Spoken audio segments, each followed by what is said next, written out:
ప్రార్థన చేసుకుని వాక్యం ధ్యానించుకుందామండి. మహోన్నతుడా, సర్వశక్తిమంతుడా, సర్వాధికారి అయిన గొప్ప దేవ, ఇంతవరకు కూడా తండ్రి మీ దాసులను నిలవబెట్టి ఆరాధన క్రమంలో నడిపించుకుని ఉన్నారు. మీకు స్తోత్రాలు. ఇప్పుడు నీ బిడ్డగా నిలవబడి ఉండగా ప్రభువా తండ్రి, నీవే వాక్యము ద్వారా ప్రతి ఒక్కరితో మాట్లాడండి. ఆత్మీయంగా మమ్మల్ని అందరినీ బలపరచమని అడుగుతూ ఉన్నాను. ఎవరెవరికి నాయన ఏ రీతిగా అయిన వాక్యం అవసరమో నీకు తెలుసు కాబట్టి దానికి తగినట్లుగా నడిపించుకొనమని యేసు పరిశుద్ధ నామం అడుగుచున్నాము తండ్రి, ఆమేన్. ఆదికాండము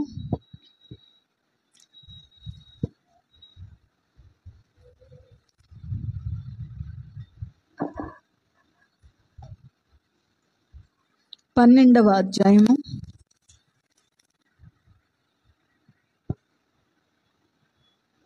10వ వచనం నుంచి చదువుకుందాం. అప్పుడు ఆ దేశములో కరువు వచ్చెను.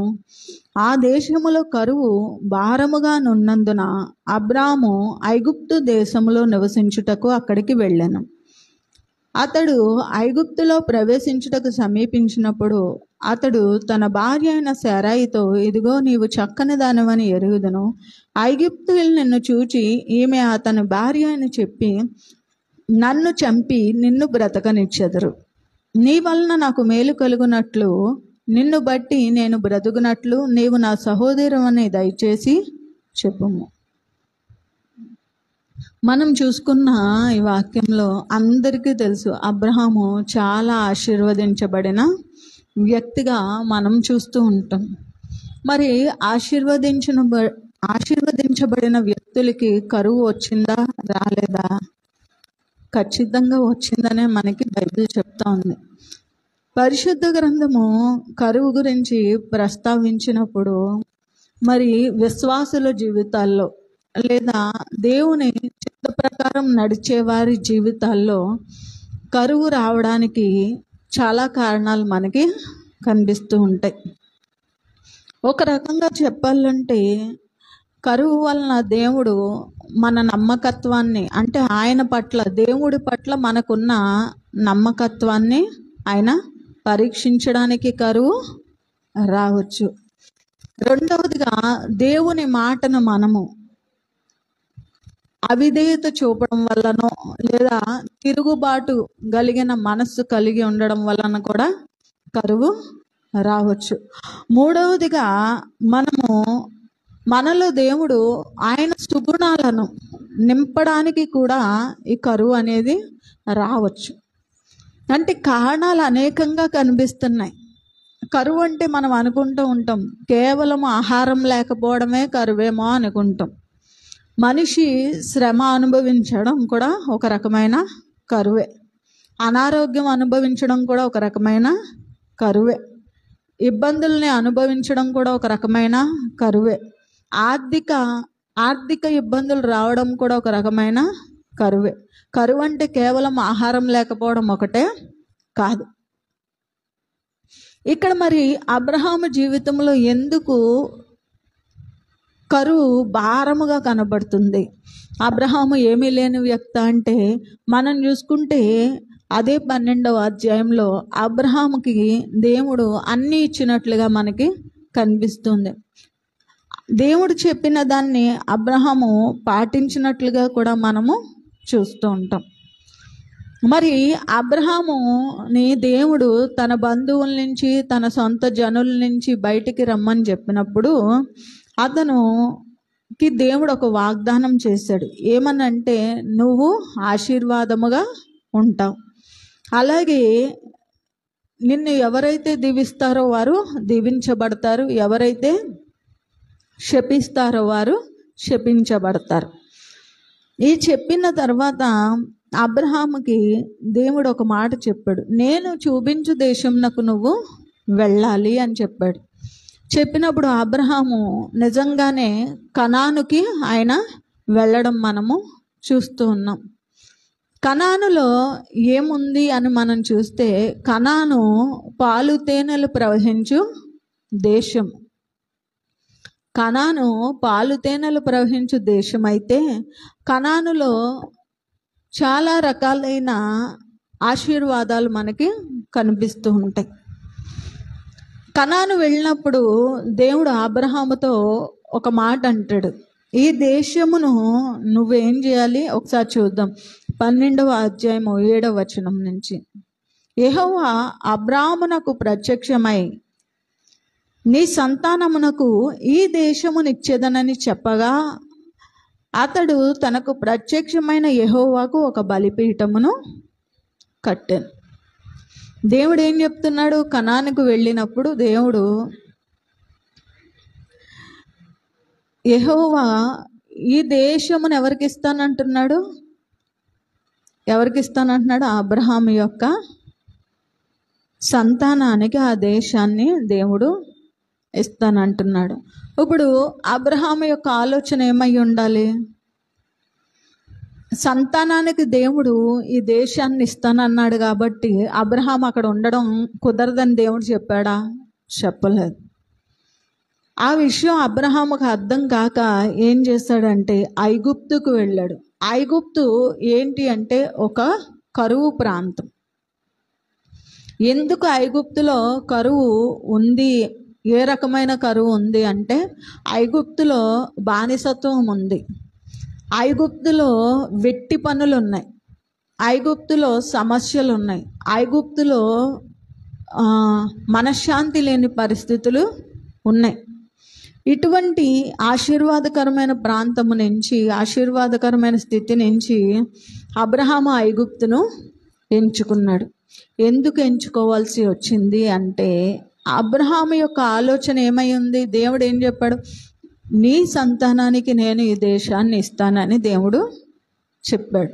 అంటే ఏంటి? దాని లోతును, దేవుడు చెప్పిన మాటలో ఉన్న ఆంతర్యాన్ని అబ్రహాము అర్థం చేసుకోలేదు. ఈ రోజుల్లో మనము కూడా దేవుడి నుంచి ఒక ఆశీర్వాదపు మాట తీసుకుంటున్నాం, కానీ అందులో ఉన్న ఆంతర్యాన్ని మనము అర్థం చేసుకోవట్లేదు. దేవుడు చెప్పిన మాట వాస్తవమే. అబ్రహాం బలిపీఠం కట్టించి అక్కడి నుంచి వెళ్ళిపోయాడు. ఇంకా ఆ కనానుతో నాకు పని లేదన్నట్టు వెళ్ళిపోయాడు. దేవుడు ఆయన పని అప్పగించింది అబ్రహాంకి. ఏమని చెప్పాడు? నీ సంతానము ఈ దేశమును నేను ఇస్తాను అని చెప్పిన ఆ ఆలోచనని అతను సరిగ్గా అర్థం చేసుకోలేదు. మరి అబ్రహాము సంతానం అంటే తన బిడ్డలే కదా, అబ్రహాము బిడ్డలే కదా. అబ్రహాము సంతానం అంటే తన బిడ్డలకే కదా ఆ దేశాన్ని దేవుడు ఇస్తానన్నాడు. మరి ఆ విషయాన్ని అబ్రహాము అర్థం చేసుకోకుండా అతను వేరే ప్రాంతానికి ఎందుకు వెళ్ళాడు? వేరే ఆలోచన ఎందుకు తీసుకున్నాడు? వేరే నిర్ణయాన్ని ఎందుకు కలిగి ఉన్నాడంటే నా బిడ్డలకి ఇస్తానన్నాడు కాబట్టి ఇక్కడ నాకు ఏ రకమైన దీవెన లేదు అనుకుని పొరపాటు పడ్డాడు. దేవుడు ఆలోచన ఎప్పుడూ కూడా చాలా ముందుగా ఆయన ఆలోచిస్తూ ఉంటాడు.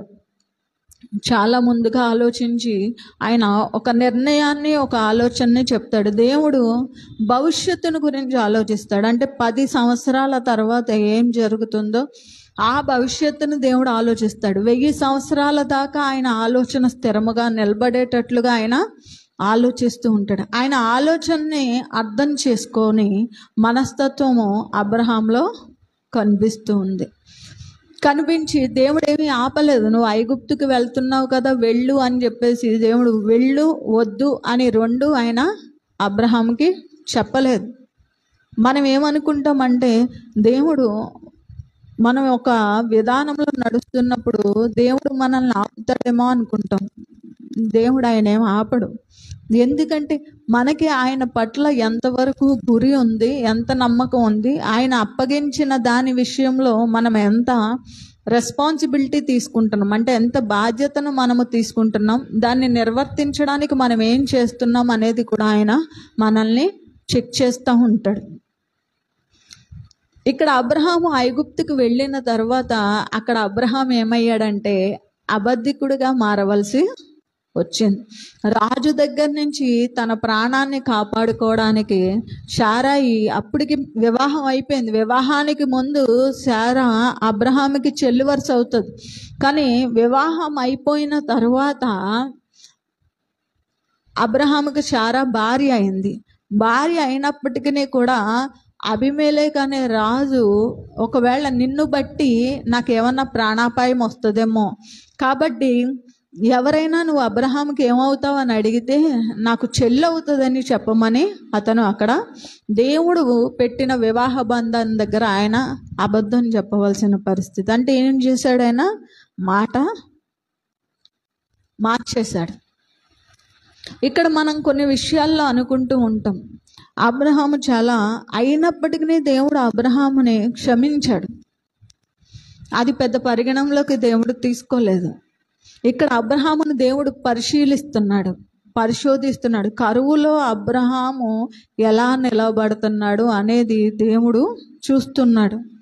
ఇంకొక విషయం ఏంటంటే, కరువులో దేవుడు తన బిడ్డలను విడిచిపెట్టడానికి కలిగిన కారణం ఏంటి అంటే, మొదటిగా దేవుని శక్తి మనకి తోడుగా ఉందని మనల్ని ఇబ్బంది పెట్టే వాళ్ళకి చూపించడానికి కూడా అవ్వచ్చు. ఇక్కడ ఇంకొక కారణం కూడా కనిపిస్తుంది. అబీమెలెకు ఎప్పుడైతే శారాను తీసుకొని వెళ్ళిపోయాడో తన కుటుంబము వారందరినీ కూడా దేవుడు ఆయా రకాలైన సమస్యల్లో ఉంచాడు. సమస్యల్లో ఉంచిన తర్వాత అబీమెలెకు కొంచెం తెలివైన రాజు కాబట్టి అతను ఏం చేశాడంటే, ఆ తెలివైన రాజు కాబట్టి దేవుడు దర్శనాన్ని వెంటనే ఐడెంటిఫై చేసి అబ్రహాముతో చెప్తున్నాడు అన్నమాట.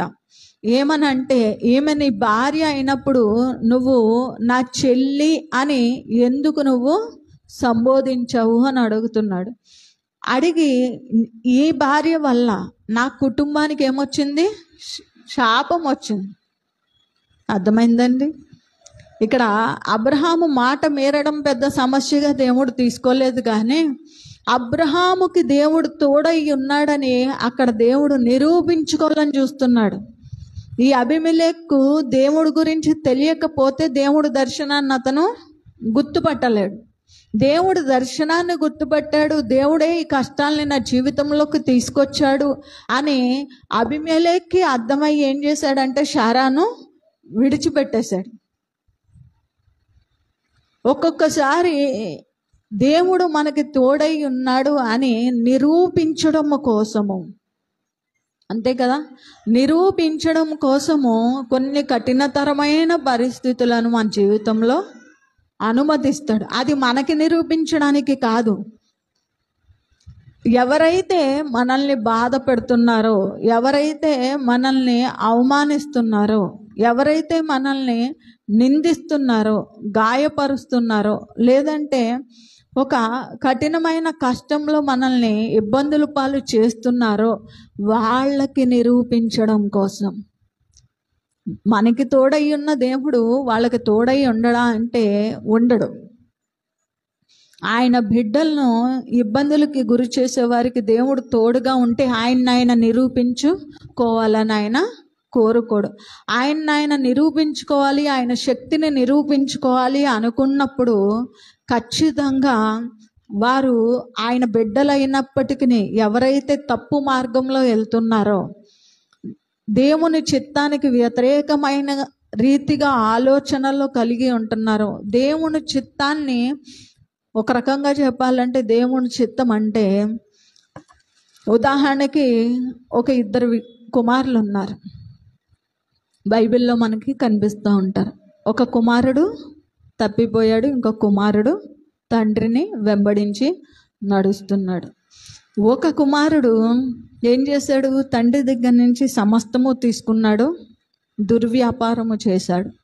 దుర్వ్యాపారం చేసి ఆ వ్యాపారం అంతా కూడా నష్టాలు పాలైపోయింది. అంటే తనకు కలిగి ఉన్నదంతా నష్టమైపోయిన తర్వాత తండ్రి పాదాల దగ్గరికి వచ్చి నేను తప్పు చేశాను అని పశ్చాత్తాపడ్డాడు. ఇంకొక కుమారుడు దేవునితోనే ఉన్నాడు, కానీ ఆ కుమారుడి దగ్గర ఏం లేదు. ఆ కుమారుడి దగ్గర తండ్రిని అర్థం చేసుకునే మనసు లేదు. ఆ కుమారుడి దగ్గర తండ్రి దగ్గర ఉన్న కుమారుడు అన్నీ కలిగి ఉన్నాడు, కానీ తండ్రి ఎక్కువగా ఎవరిని ప్రేమించాడు? పశ్చాత్తాపము కలిగి తిరిగి వచ్చిన కుమారుణ్ణి ప్రేమించి అతని కోసం గొప్ప విందును చేశాడు. మరి తన దగ్గర ఉన్న కుమారుడు ఏ తప్పు చేయలేదు, అతను చేసిన తప్పు ఏంటి అంటే తండ్రినే అర్థం చేసుకోలే. తండ్రితోనే ఉన్నాడు, తండ్రి ఇచ్చిన ఆశీర్వాదంలోనే ఉన్నాడు, కానీ తండ్రిని అర్థం చేసుకోలేదు. ఈ తప్పిపోయిన కుమారుడు తండ్రిని అర్థం చేసుకున్నాడు, అతని ప్రేమను అర్థం చేసుకున్నాడు. ఇప్పుడు అతని గురించి తండ్రి ఏం చేశాడు? గొప్ప విందును చేశాడు. అంటే ఏంటి? తప్పిపోయిన కుమారుని అసలు క్షమించకూడదు. మన లోకపరంగా మనం ఆలోచిస్తే తిరుగుబాటు చేసిన కుమారుణ్ణి, దేవుడి నుంచి దూరమైన కుమారుణ్ణి అసలు పరిగణంలోకే తీసుకోకూడదు. కానీ ఆ తండ్రి ఏం చేశాడు? ఆదరించాడు, మంచి వస్త్రాలు ఇచ్చాడు, ఉంగరం తొడిగాడు, విందు చేశాడు. కానీ దగ్గరే ఉన్న కుమారుడు విధేయత కలిగి ఉన్నాడు, అన్నీ ఉన్నాయి, కానీ తండ్రిని అర్థం చేసుకునే స్వభావం లేదు. తండ్రికి ఘనత తీసుకొచ్చే ఆలోచన లేదు. కాబట్టి ఆ కుమారుడు ఏమైపోయాడు? విందులో ఆనందించలేకపోయాడు. అర్థమైందా? ఇప్పుడు అబ్రహాము ఒక తప్పు చేసిన దేవుడు క్షమించి, అబ్రహాము పక్షముగా దేవుడు ఉన్నాడని ఎవరికి నిరూపించుకోవాలనుకుంటున్నాడు? అబీమెలెకు నిరూపించుకోవాలనుకున్నాడు. అబీమెలెకు దగ్గరకు శారయిని వెళ్ళనివ్వడానికి కలిగిన కారణం ఏంటంటే, దేవుడు అబీమెలెకు కుటుంబంలో కొన్ని రకాలైన సమస్యలు రావాలి. ఎందుకు రావాలంటే అబీమెలెకు దేవుడికి వ్యతిరేకంగా ఉన్నాడు. దేవుడు తెలుసు, కానీ అబీమెలెకు ఏమై ఉన్నాడు? దేవుడికి వ్యతిరేకంగా ఉన్నాడు. దేవుని వాక్యం చెప్తుంది కదా, ఆయన మాట విని దాన్ని అనుసరించుకునే వారికి ఆయనే తోడుగా ఉంటాడు. అబ్రహాము భార్య సారా వెళ్ళకపోతే ఆ కుటుంబానికి శాపము రాదు. ఆ కుటుంబంలో ఆ కఠినమైన పరిస్థితులు రావు. ఆ కఠినమైన పరిస్థితులు రాకపోతే దేవుడు ఎంత గొప్ప శక్తిమంతుడో అబీమెలెకు తెలుసుకోలేడు. చూసారా? ఒక చిన్న సమస్యకి దేవుడికి మహిమకరంగా ఆయన మార్చుకున్నాడు. మనం ఏమనుకుంటామంటే, అబ్రహాము దేవుడికి ప్రార్థన చేసేవాడు కదా, నమ్మకత్వంలో ఉండేవాడు కదా, ఎందుకు అబ్రహాముకి అంత కఠినతరమైన పరిస్థితి వచ్చింది అని మనం అనుకుంటాం. అబ్రహాముకి కఠినమైన పరిస్థితి రావడానికి కారణం అబ్రహాము అవునో కాదో తెలియదు, కానీ ఆ కఠినమైన పరిస్థితిలో దేవుడు అబీమెలెకుతో మాట్లాడాడు. హల్లెలూయా! నీకు శారాను నువ్వు నీ గృహానికి తెచ్చుకున్నావు కాబట్టే నీ కుటుంబంలో ఎన్ని రకాలైన ఇబ్బందులు కలిగి నువ్వు ఉంటున్నావు. నేను అబ్రహాముకు తోడై ఉన్నాను కాబట్టి ఖచ్చితంగా నువ్వు తన భార్యను తనకు అప్పగించాలి. హల్లెలూయా! మనం ఇలా చూసుకుంటే బైబిల్లో దేవుడు తోడై ఉన్నారని, ఆయన బిడ్డల విషయంలో ఆయన ఎప్పుడు కూడా ఆయన బిడ్డలను దేవుడు ఎప్పుడు కూడా విడిచిపెట్టలేదు అని ఆయన చాలాసార్లు ప్రత్యక్షపరుచుకున్నాడు. దేవుడు బిడ్డల పక్షంగా దేవుడు ఉన్నాడంటే అందరి పక్షంగా లేడు. కొంతమంది విషయమే దేవుడు తోడుగా ఉన్నాడు. మరి చిన్నప్పటి నుంచి అందరిని ఆరాధిస్తున్నాం కదండి, లేదా వాక్యం చదువుతున్నాం కదండి, ప్రార్థన చేస్తున్నాం, బాప్తిజమం తీసుకున్నాం కదండి, దేవుడు మాకు తోడుగా ఉండడా అని అనుకుంటే ఖచ్చితంగా చెప్పవచ్చు. దేవుడు బైబిల్ ప్రకారం చూస్తే అందరికీ ఆయన తోడుగా లేడు. ఎవరికైతే తోడుగా ఉన్నాడో వారి పక్షముగా దేవుడు ఒక ఉన్నతమైన ఆలోచన కలిగి ఉండడమే మనము చూస్తున్నాం. అలాంటప్పుడు ఈ కరువు కాలంలో దేవుడు అబ్రహాముకు తోడుగా ఉన్నాడు కాబట్టి అబీమెలెకు అయితే ఇబ్బందులకు గురి చేశాడో అబ్రహాముని, అదే అబీమెలెకు ఆ కరువు కాలంలో అబ్రహాము విషయంలో దేవుడు నీకు తోడుగా ఉన్నాడు కాబట్టి నీకు ఏ హాని మేము చేయము అని ఒప్పుకొని శారాతో పాటు ఇంకా అనేకమైనవి అబ్రహాముకు దేవుడు ఇప్పించాడు. హల్లెలూయా! మనం కూడా కొన్ని కొన్ని విషయాల్లో దేవుడి కోసము ఆలోచించాలి. దేవుడు ఆలోచన ఏమై ఉంది, ఎందుకు ఇంత కఠినతరమైన పరిస్థితుల్లో దేవుడు నన్ను నిలవబెట్టాడు అని ఆలోచించే కన్నా, ఈ పరిస్థితి నుంచి నువ్వు ఎలాగ నువ్వు అవతల వాళ్ళతో మాట్లాడతావు ప్రభువా, ఏ రీతిగా నన్ను నిలవబెడతావు ప్రభువా, ఏ రీతిగా నువ్వు నాకు తోడై ఉన్నావని వారికి నువ్వు రుజువు చేస్తావు ప్రభువా అని మనము అడగాల్సిన వారంగా ఉండాలి. మనం ఎంతసేపు ఏం చేస్తాం, సమస్య వైపు నుంచి మనల్ని మనం చూసుకుంటాం. నాకు ఎంత కఠినతరమైన సమస్యలో దేవుడు నన్ను విడిచిపెట్టేశాడా అనుకుంటాం. విడిచిపెట్టలేదు, తోడుగా ఉన్నాడని చెప్పి దేవుడు మనకి తోడుగా ఉన్నాడని ఆయన అవతల వాళ్ళకి ప్రత్యక్షపరచుకోవాలనుకుంటున్నాడు.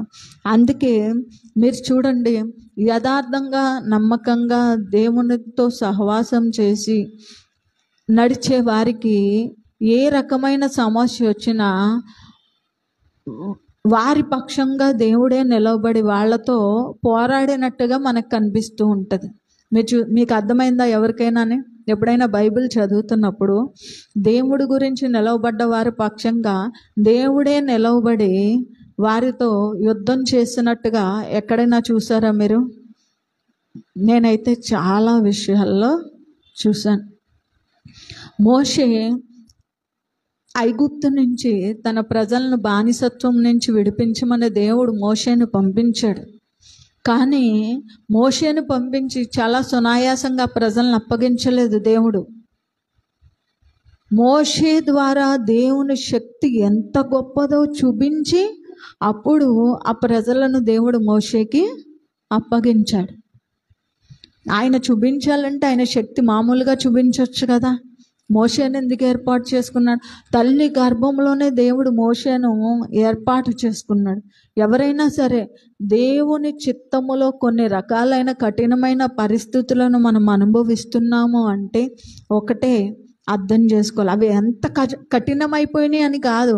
ఈ కఠినమైన పరిస్థితుల్లో దేవుడు ఆయన శక్తిని మనకి తోడుగా ఉందని వారికి బయలుపరచడానికే అంత కఠినమైన పరిస్థితుల్లో దేవుడు ఉంచాడు. హల్లెలూయా.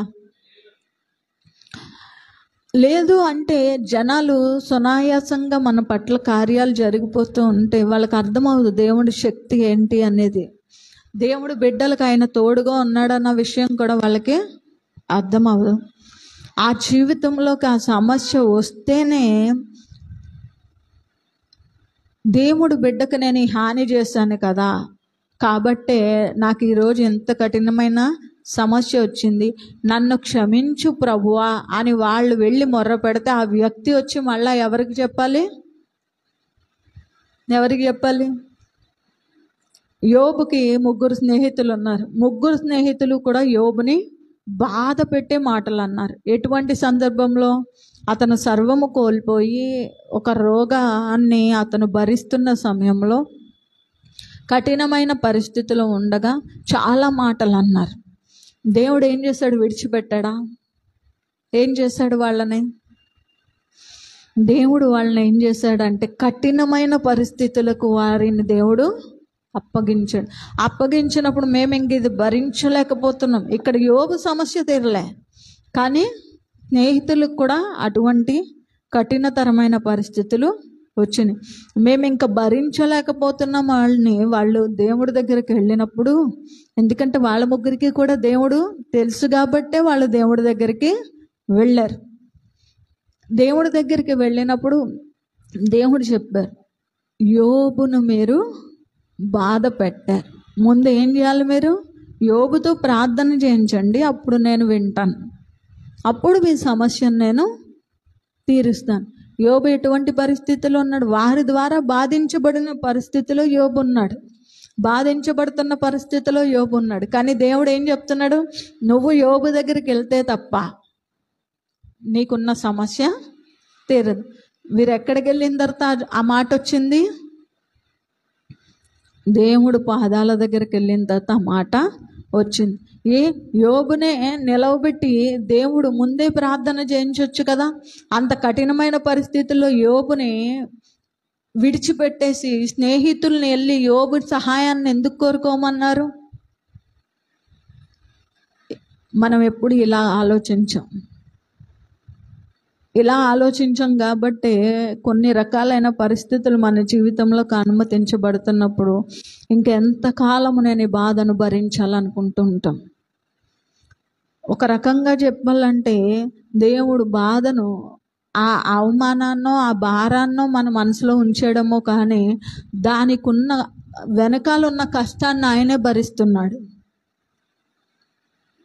యోబు యొక్క కష్టాన్ని కూడా దేవుడే భరిస్తున్నాడు కాబట్టి యోబుని విశ్వాసంలో నిలవబెట్టాలని ఎంతో ప్రయత్నం చేశాడు. ఎంతో ఒక మనిషి కన్నా కూడా చాలా ఉన్నతంగా యోబుని విశ్వాసంలో నిలవబెట్టాలి. అతను విశ్వాసం కోల్పోతున్నప్పుడు అసలు నా శక్తి ఎంత గొప్పదో నువ్వు తెలుసుకో అని చెప్పేసి ఆయన 38, 39, 40 వచనాల్లో యోబుతో మాట్లాడడం మనము చూస్తూ ఉంటాం. ఆయన శక్తి ఎంత గొప్పదో యోబుకు బయలుపరుస్తున్నాడు దేవుడు. ఎటువంటి టైంలో? కష్టతరమైన పరిస్థితుల్లో, కరువు కాలంలో దేవుడు మనల్ని బలపరుస్తాడు. హల్లెలూయా. కరువు లేకపోతే మనం ఆయన మాట వినం. మనం అనుకుంటాం అన్నీ బాగుంటే నేను ఆయన మాట వింటాను అని. ఎవ్వరు వినరు. అన్నీ బాగున్నప్పుడు, అన్నీ చక్కగా ఉన్నప్పుడు ఎవ్వరు ఆయన మాట వినరు. విన్నట్టు ఉంటారు కానీ వినరు. అబ్రహాముకు అన్నీ బాగున్నప్పుడు, అన్నీ చక్కగా ఉన్నప్పుడు అబ్రహాము కూడా ఏం చేశాడు? కనాను విడిచిపెట్టి ఐగుప్తుకి వెళ్ళాడు. మనం కూడా ఇలాగే ఫీల్ అవుతూ ఉంటాం. అన్నీ చక్కగా ఉన్నప్పుడు దేవుడు మాట ఎవ్వరూ వినరు. మన చేతిలోంచి పూర్తి హోప్స్ వెళ్ళిపోయినప్పుడు దేవుడు బలపరుస్తూ ఉంటాడు. యోబు దగ్గర అన్నీ ఉన్నాయి కానీ దేవుడు మాట వింటున్నట్టుగా మనకి యోబు బలులు అర్పించాడండి. దేవుడు ఒకటి చెప్పాడు యోబు గురించి, యోబు యథార్థవంతుడు, న్యాయవంతుడునై ఉన్నాడు అన్నాడు. కానీ యోబు విశ్వాసములో బలముగా ఉన్నాడన్న మాట అన్నాడా దేవుడు? యథార్థవంతుడే, న్యాయవంతుడే, పేదలకు కూడా ఆహారం పెట్టిన వ్యక్తే, కానీ దేవుని యందు విశ్వాసంలో బలహీనంగా ఉన్నాడు.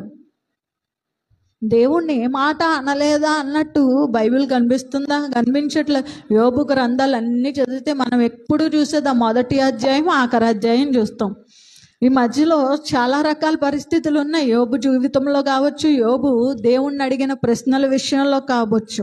అందుకే దేవుడు యోబుకి చెప్పలేదు నువ్వు విశ్వాసంలో బలంగా ఉన్నాడు యోబు అని చెప్పలేదు దేవుడు.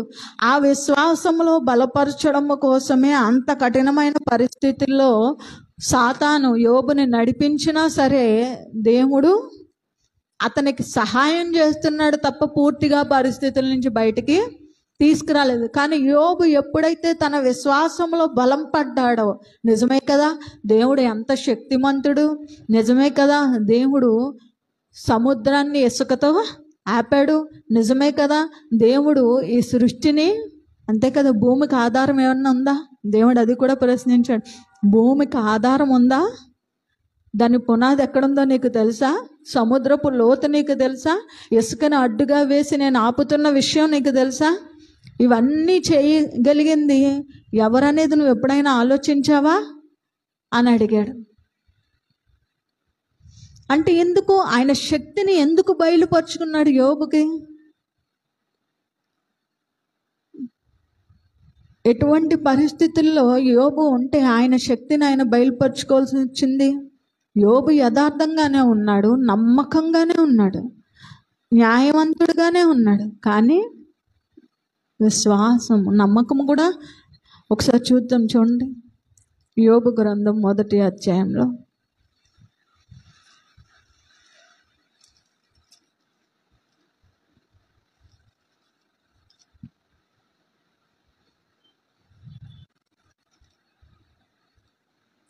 ఎనిమిదవ వచనం. నీవు నా సేవకుడైన యోబు సంగతి ఆలోచించుతివా?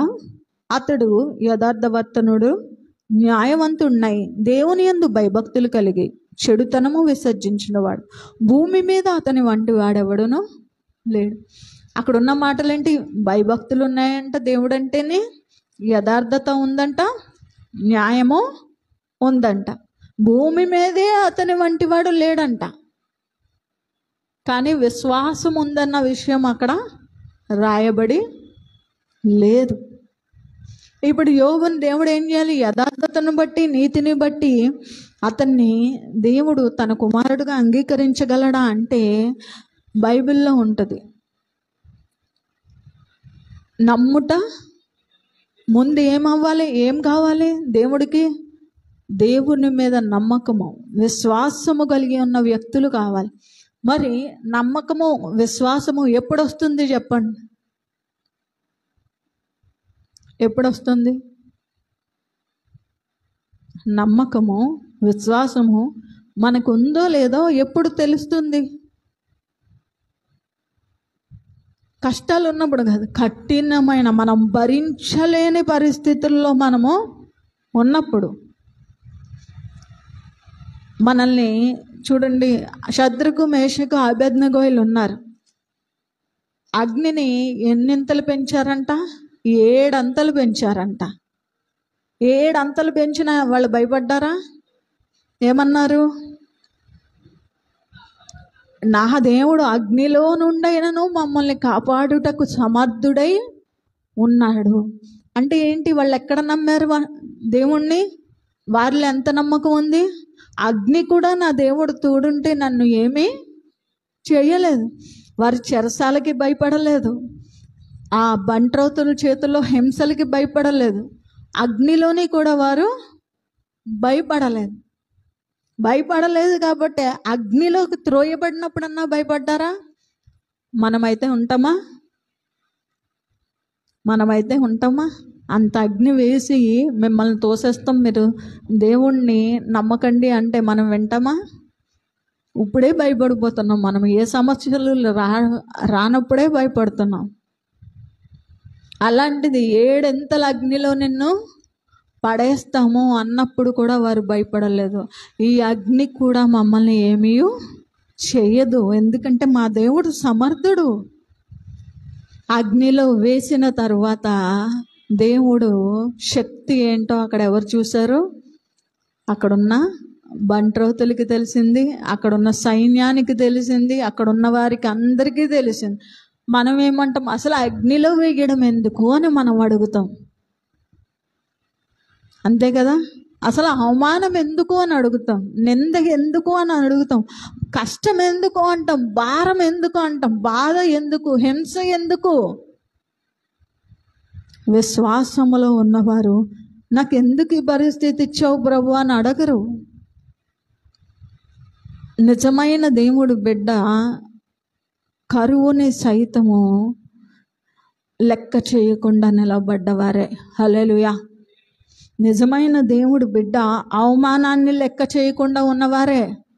నిజమైన దేవుడు బిడ్డలు నిందలను లెక్క చేయకుండా ఉన్నవారే. నిజమైన దేవుడు బిడ్డలు కఠినమైన పరిస్థితులను కూడా లెక్క చేయకుండా నిలవబడ్డవారే.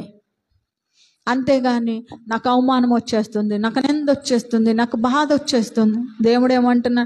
నిన్ను అవమానించిన వారు అవమానం పొందుకుంటారు, ఖచ్చితం. అది ఇంకా అది రాయబడి ఉంది. ఆ యాక్ట్ని, ఆ చట్టాన్ని ఎవరు మార్చడానికి లేదు. నిన్ను దీవించిన వారు నిన్ను హింసించిన వారు హింసించబడతారు, నిన్ను బాధ పెట్టిన వారు బాధించబడతారు. ఇంకా అది చట్టం, దాని నుంచి ఇంకెవరు తప్పించుకోవడానికి ఉండదు. మరి అలాంటప్పుడు ఆ అవమానానికి ఎందుకు బాధపడుతున్నాం? శద్రకు, మేషకు, అబేద్నెగోల్ని ఎంత హేళన చేశారో తెలుసా? నీ దేవుడు గొప్పవాడైతే ఈ అగ్నిలోకి మీరు వెళ్లకుండానే కాపాడొచ్చు కదా. మీ దేవుడు గొప్పవాడైతే అసలు చెరసాల్లోకి వెళ్లకుండానే కాపాడొచ్చు కదా. వాళ్ళు ఎక్కడైనా విశ్వాసాన్ని కోల్పోయారా?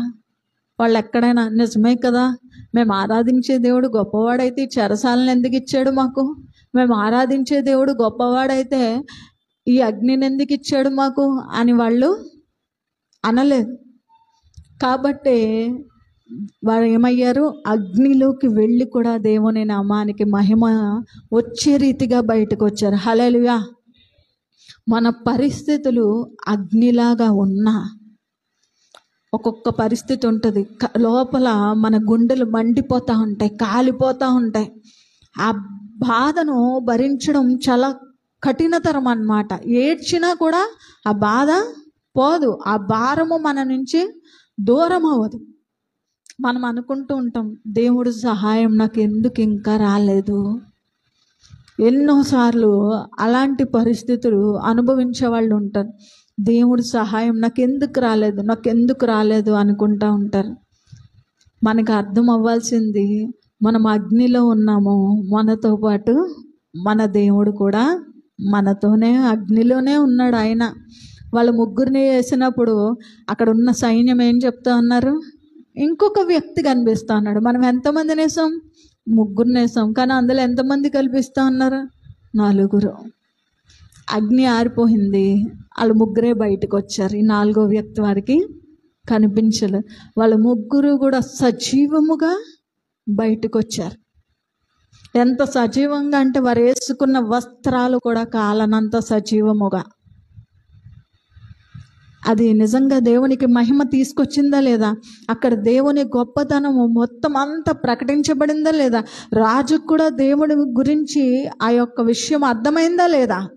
ఒక్కొక్కసారి మనలోంచి దేవుడి బలము ప్రజలు అర్థము చేసుకోవాలని అటువంటి కఠినతరమైన పరిస్థితులు మన జీవితంలో ఉంటాయి తప్ప దేవుడు విడిచిపెట్టేసినట్టు కాదు. దేవుడు మనకి సహాయము చేయలేక కాదు. దానియేలు ఉంటాడు. దానియేలు సింహాల బోనులో వేయబడినట్టు మన అందరము కూడా చూస్తాం. మరి సింహాల బోనులోకి వెళ్లకుండానే దేవుడు రక్షించలేడా? సింహాల బోనులో రక్షించిన దేవుడు అసలు ఆ బోనులో ఉండకుండానే రక్షించవచ్చు కదా. మరి ఆ బోనులోకి వెళ్ళిన తర్వాత ఆ రాత్రంతయు దానియేలు అందులో ఉన్నప్పుడే ఎందుకు రక్షించాడు దేవుడు? ఎందుకు సింహాల నోళ్లను మోయించాడు? దేవుని శక్తి ప్రజలకు అర్థం కావాలి. ఎవరిని బట్టి? దానియేలును బట్టి. దానియేలు ఇంత ప్రార్థన చేస్తున్నాడు, ఇంత ప్రార్థనాపరుడు కదా. దానియేలు రాజు వద్దన్నా సరే అతను యెరూషలేము వైపు కిటికీలు తెరిచి ప్రార్థన చేసేవాడు కదా. అతను సింహాల బోనులోకి వెళ్ళాడు, చనిపోతాడు అని అందరూ అనుకున్నారు. రాజు కూడా అనుకున్నాడు. అదే రాజు వచ్చి భయపడతా ఆ మూసివేయబడిన గుహలోంచి, అప్పుడు మనుషులు తప్పించుకోవడానికి వీలు ఉండేది కాదు, గుహల్లో రాళ్ళు అడ్డు పెట్టేవారు. కొండని గుహలుగా తవ్వేసి రాళ్లను అడ్డు పెట్టేవారు. ఒక మనిషి ఇంకా దాన్ని దొర్లించడం సాధ్యమో కాదు.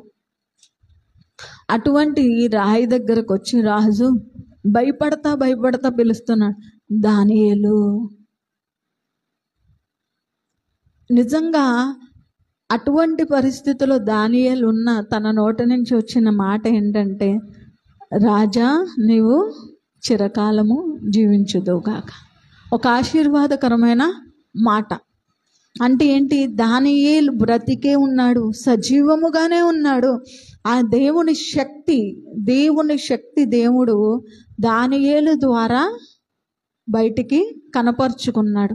దానియేలుకి ఏం చేశాడు రాజు? అగ్రస్థానాన్ని ఇచ్చాడా లేదా?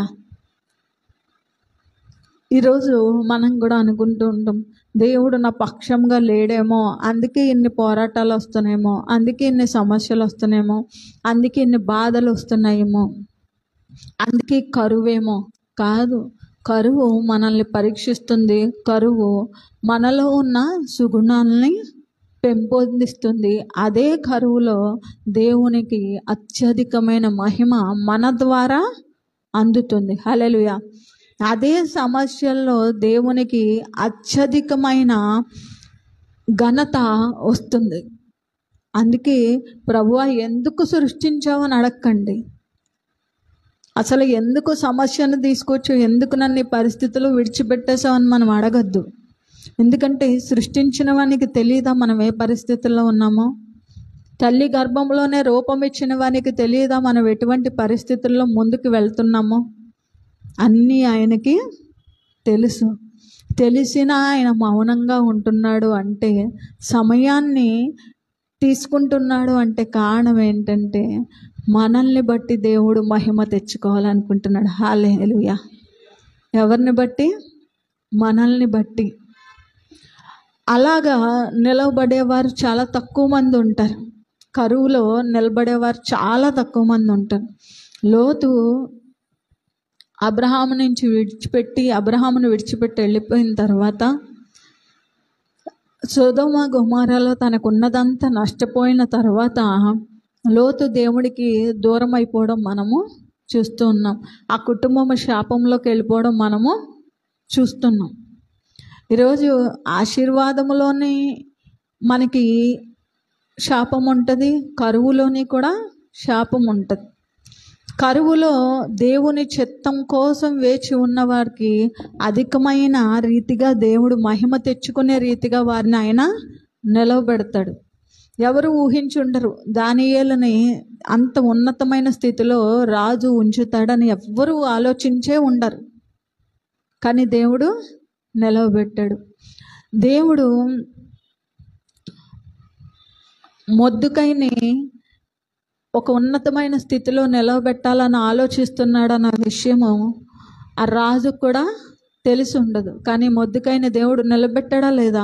అక్కడ ఎస్తేరును బట్టి దేవుడు మొర్దెకై కూడా దేవుడిని నమ్మాడు. కానీ కష్టకాలంలో కూడా మొర్దెకైని ఉరి తీయాలనే తాకీదు వచ్చిన తర్వాత కూడా మొర్దెకై ఎక్కడ దేవుని మీద విశ్వాసాన్ని అతను విడిచిపెట్టలేదు. తన యూదులను అతను కాపాడుకోవాలన్న ఆశ కలిగి ఉన్నాడు. కాబట్టి అతని జీవితంలో దేవుని కార్యము జరిగింది.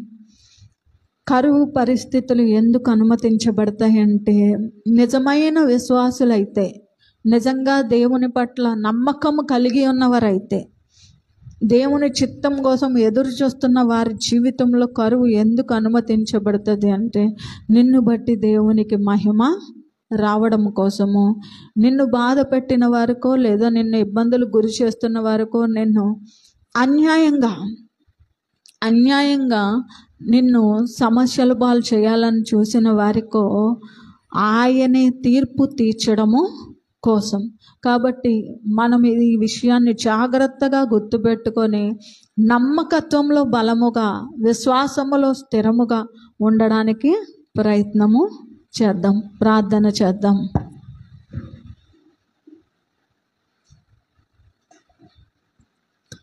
మహోన్నతుడా, సర్వశక్తిమంతుడా, సర్వాధికారి అయిన గొప్ప దేవ, ఎన్నో విషయాలు తండ్రి ప్రభువా నీ కృపను బట్టి నువ్వు బయలుపరిచి నడిపించుకుని ఉన్నావు. నీకు స్తోత్రాలు తండ్రి. నిజమే, ఈరోజు అనేక మంది కరువులోనే తప్పిపోయేవారిగా తండ్రి, సమస్యల్లోనే నీ నుంచి దూరం అయిపోయేవారిగా, కఠినమైన పరిస్థితుల్లోనే నాయనా నీ అందు విశ్వాసము కోల్పోయేవారిగా ఉంటూ ఉన్నారు తండ్రి. అన్యాయమైన మార్గాలను ఎంచుకునే వారిగా కూడా ఉంటూ ఉన్నారు. కాబట్టి ప్రభువా తండ్రి, ఒక దానియేలు వలె మేము ఉండడానికి సహాయము చేయండి. ఒక తండ్రి ప్రభువా ఎస్తేరు వలె, మొర్దెకై వలె, ప్రభువా యోబు వలె మేము స్థిరత్వముగా ఉండడానికి సహాయం చేయండి. మాలో నమ్మకత్వాన్ని నిలవబెట్టండి ప్రభువా. మీ అందు విశ్వాసాన్ని కోల్పోకుండా మమ్మల్ని నిలవబెట్టమని అడుగుతూ ఉన్నాను తండ్రి. కరువునైనా తండ్రి, కఠినమైన పరిస్థితులు అనుమతించినప్పుడు ప్రభువా ఇది నీ నుంచి నాయనా తండ్రి, మా నుంచి నీకు మహిమ రావడం కొరకే తండ్రి. నీ శక్తిని నాయనా మాకున్న నాయనా మమ్మల్ని బలహీనపరిచే వారికి చూపించడం కోసమే తండ్రి నువ్వు నడిపిస్తున్నావని నాయనా తండ్రి మేము అర్థం చేసుకునేటట్లుగా మాకు జ్ఞానాన్ని దయచేయమని అడుగుతున్నాను. ప్రతి విషయంలోని కూడా తండ్రి నీ ఆత్మ జ్ఞానముతో నీ చిత్తమును నాయనా వెంబడించి నీ అందు విశ్వాసంతో నిలవబడాలని కోరుకునే వారికి నువ్వు తోడుగా ఉన్నావని అనేక మంది ఎదుట నువ్వు సాక్ష్యము పలికే దేవుడుగా ఉన్నావు. కాబట్టి ఆ గుంపులో మేమును ఉండడానికి సహాయము చేయమని యేసు పరిశుద్ధ నామమున అడుగుచున్నాము తండ్రి.